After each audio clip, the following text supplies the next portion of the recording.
I'm Stormtracker AT meteorologist Austin Haskins with your Thursday weather forecast. Thankfully, we didn't deal with any widespread severe weather as was forecasted during the evening hours yesterday as the cold front made its way through. We had a couple of warnings, but the widespreadness of the showers and storms ended up staying below severe limits. In fact, Eau Claire really didn't see much rain at all, unfortunately. Now, behind that, it's going to be cooler and breezy today. Highs in the 70s, winds about 10 to 25 miles per hour. Unfortunately, we have an air quality alert in place, which I'll talk about here in just a second. Then into the weekend, we're looking at higher heat and humidity still on pace to move in, so we'll have the latest details there as well. So we have an air quality alert that was issued at 6 o'clock this morning, going all the way through 6 o'clock Monday morning for all of Minnesota and Wisconsin because of pollution from Canadian wildfires still ongoing up to our north and west. And heading into the weekend, we'll be dealing with ground ozone pollution. So at any point between this afternoon and Monday morning, we could see that air quality be in that orange to possibly red category. So for those that have any health issues and even those just being outdoors for long periods of time, just keep that in mind.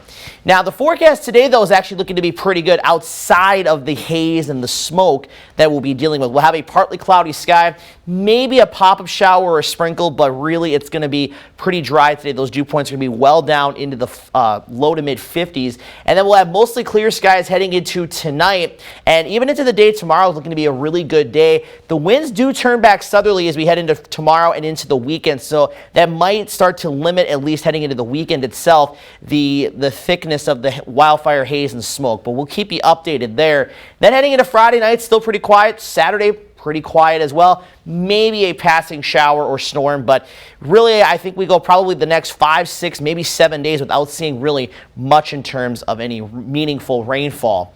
Now the winds again today are going to be blustery out of the north and west, maybe not as strong as yesterday.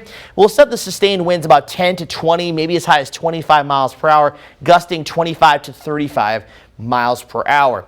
Now looking at the muggy meteor again, we'll be in that comfy to noticeable category today and tomorrow, but notice how it jumps up very rapidly Saturday and especially Sunday and early next week. Those dew points 60s and 70s, and you factor that in with temperatures getting into the upper 80s and low 90s. That's going to allow those heat index values to rise towards about 95 to possibly even 100 degrees. So again, trough over our area today, so it's keeping things a little bit cooler, but we're still watching this big heat bubble, this big area of high pressure centered across the central U.S., and it starts to expand a little bit heading into early next week. And again, there's still kind of some variance in how this will play out. Of course, the American model is showing a bigger trough moving in, which would keep us a little bit cooler, but the European is kind of showing temperatures in the upper 80s and lower 90s. So there's still a little bit of, how inconsistency with how this is going to play out, but one way or another, it's going to be hot and it's going to be humid for several days. You can see today's 74, tomorrow 81, and then we're going to see temperatures on either side of 90 degrees from Saturday all the way through the middle of next week, with lows at night only in the mid to upper 60s to near 70.